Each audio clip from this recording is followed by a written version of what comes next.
I couldn't agree more, Justin. My father's not going anywhere except straight back to my apartment. Oh, all right, I understand. Then we'll wait for Ed here. I'm sorry that you got caught in the middle of all this. I shall. Thank you. Goodbye. Daddy, you lied to me. Justin didn't give you permission to go on a trip. He didn't even know about it till I just told him. Oh, darling, I wish you'd stay out of this. I can't. Not when you're risking your life to go away on some mysterious trip. Well, there's nothing mysterious about it. I had a telephone call last night about something very urgent, and it's business, and I have to go away and take care of it. And nobody else can take care of it for you? Well, Mike Bauer could, but of course she's not here. And I suppose this urgent business has something to do with this secret you two have been keeping from me. Darling, I've told you everything I could about it. Daddy, don't you trust me anymore? No, Nessie, it has nothing to do with trust. This is something important that I have to do to ensure your future. My future? What about your future? Daddy, if you don't start taking care of yourself... Oh, I know. You can finish the sentence. And if I do take care of myself, as you're always urging me to, how many more years can I have? Don't talk like that. It frightens me. Well, I don't want to frighten you. I'm just being realistic. And what I'm doing, darling, I am doing because I love you. And I love you. That's why I'm doing everything that I possibly can to make sure that you stay around a long, long time. So when Ed gets here, would you please cooperate? What is Ed coming here for? Justin can't leave the hospital now, so Ed is going to come over to reiterate how important rest and relaxation are for your recovery. I thought I'd probably find you both in here. Oh, well, I'm just leaving. I'll go with you. Vanessa, may I talk to you? It'll only take a minute. Of course. Daddy, I'll see you in your office. Yes. Could you explain to me why you and your father insist on using this office when you both have perfectly fine offices of your own? We don't insist, Amanda. I came in to talk to Ross. And then my father came in, and Ross left, and we were just standing here discussing I'm not his interested health. in what you were discussing. I just wish you'd do it somewhere else. Do you have anything else to say, or may I get back to Daddy? No, I have nothing else to say, but I suggest before you get back to Daddy, you find your secretary. She's been looking all over for you. Apparently, Lieutenant Wyatt has been calling. About what? I have no idea. But from what I could gather, it's urgent. So until I can find out where Alan was headed when he took Hope and the baby out of Puerto de la Cruz, I just have to sit tight. Well, I think you got to find out what kind of transportation they're using over there, Mike, huh? And as long as you know that private plane is still on Tenerife. Yeah, well, I'm way ahead of you there. I found out who drove them to the hotel when they arrived, and I contacted him, but he didn't drive them when they left. So he's helped me check out the limousine services and the car rental agencies. All you can do is wait then, huh? See what develops. Yeah, I know, but what worries me is that the longer this drags on, the more chance Alan has of finding out that I'm looking for him, and then he could be headed for God knows where he's going to go next. Well, if there's anything I can do at this end to help you, just let me know. Yeah, I appreciate that. Ed told me there was some discrepancy in Vanessa's story about the night that Diane died, between her story and the doorman's version. Well, what it boils down to is that there's an hour that Miss Chamberlain can't account for, you know, but she's being cooperative. Yeah, I wanted the lab to check out a blazer that she has, you know, with the same metal buttons, and what do you know, she dropped me by first thing this morning. Well, I'm glad to hear that. I just hope everything goes well.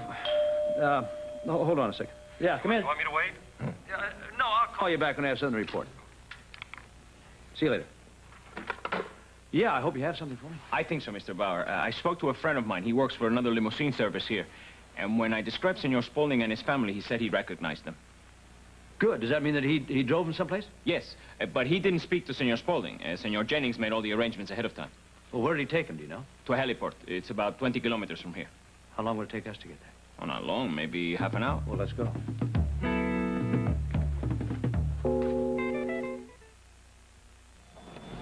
Nola, did you just get here, or did you see Dr. Sedgwick? Yeah, I just got here, and I'll tell you what she says when I'm Okay, finished. good. Nola, do you have a second? Yeah. There's something that I forgot to ask you this morning. What? Well, like you know, I'm going to be singing at the opening of the Copper Lantern, and Vanessa Chamberlain and Trish Lewis said it was all right if I would bring someone, and I wanted to know if you'd like to come along as my guest. Yeah, but if I say yes, you're going to get the wrong idea. No, not at all. I just would like to be there with you, and I know that you like to go out to fancy places and dress up, and, Well, to tell you the truth, I would be a lot less nervous if you were in the audience. Yeah, but you weren't nervous last time you sang here. Yes, I was. It's just going to be worse because Trish and Vanessa own the place now. Why? Well, because they're going to be in this real classy clientele, and, you know, I'm uptight around those types. Oh. Well, okay, but you have to promise me it's just friends. That's Good, it. great, just friends. fine. All right. And I promise you it will be a night that you will never forget for a long, long time. Well, I hope so, because I'm not going to get out for a long, long time. Well, just because you're getting closer to having our baby doesn't mean that you have to stop going out. No, I'm talking about I'm not going to have any money because when Mr. McCord gets back, he's going to fire me. I'm not going to have a job. He is back. What do you mean? Well, I went down to Dr. McIntyre's to talk to her about what you said this morning about not expecting Mr. McCord to show up for his appointment, and she just got off the phone with him, and he said he definitely was going to be here. Hi. Carrie. Hi. Boy, I didn't think I was going to finish these in time. But you did, nonetheless. I certainly did. Amanda, Jennifer, they're here for your approval, and would you then give them to my assistant, and she'll get them to the printers? Okay, thank you. Then I'll get them right back to you. All right, if there's any problem at all, let me know, and I'll fix them when I get home. Oh, don't worry about that. I'm sure they're fine. I don't want either one of you to worry about this company while you're gone. Just have a good time. The Indian Lake must be beautiful at this time of year. Yes, well, it better be. Carrie's never been there. Well, I'm sure you'll have a wonderful time. I'm sure I will, too. Thanks. Carrie, listen, I don't want you to worry. I'm not taking any work with me on this little outing, but I do have to get a few things out of my desk first. Oh, Amanda, don't forget we have a meeting with Josh Lewis. Ah, that's right. We better get going. Have a marvelous time. Thank you. Amanda. Bye-bye. Ken. See you We'll soon. later. See you later. Okay, fine. Get your things. Let's go. No. First things first. Give me a kiss. Oh. You know, I hated waking up this morning with you not next to me. Well, I did, too, and that's a problem we're not going to have to deal with for at least 2 days, so get your things and let's go. Oh, sure. You're packed. What's your rush, anyway? Oh, well, I may be packed, but I've probably forgotten at least 100 of my most favorite things. Yeah, well, just don't forget to have me next to you in the car when you drive out of the parking lot. I drive out of the parking lot. You drive out of the parking lot. I'm driving. We are taking your car, aren't we? Boy, I should have known there was a little method to your madness when you bought Okay, that forget car this. for me. Forget this. Just give me a kiss. We'll be on our way. Laura can get it. No. Sorry, that's the private line. I have to get this. Ross Marler speaking. Yes, operator. Yes, I'll take it. Overseas. Mike? I don't know yet. I'm just talking. Hello? Mike! Yeah, what's happening? You're kidding. So soon? That's incredible. I'm waiting. Every night since we've been here, you've proposed a toast to one thing or another. Now I'm waiting to find out what you're going to propose a toast to tonight. Darling, toasts are wishes. And right now, I can't think of anything in the world that I would want to wish for that I don't already have. I feel the same way. So why don't we drink to that?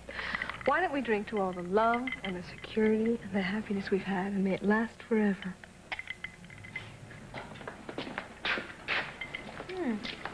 Wayne, you're back. Did you happen to get everything on my list? Yes, I did. And did you mail all my letters? It's all taken care of. Oh, well, fine. I'll go and arrange with Emily to have your dinner ready. Excuse me, darling. Of course. You didn't mail that letter, did you? No, sir. Something's wrong. What is it? Well, when I got into Orotava, I called the heliport to arrange about extending the rental on the helicopter. Yes?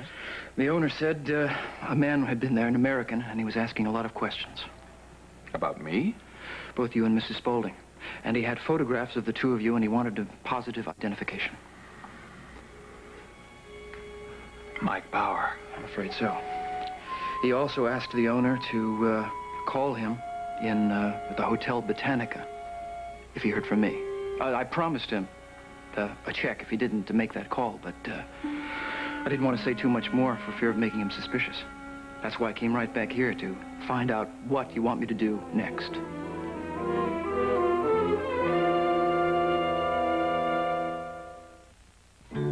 This has been the award-winning Guiding Light. Fashions provided by Lily Rubin Salon, South Southwest and Barney's. Furs by the Christie Brothers.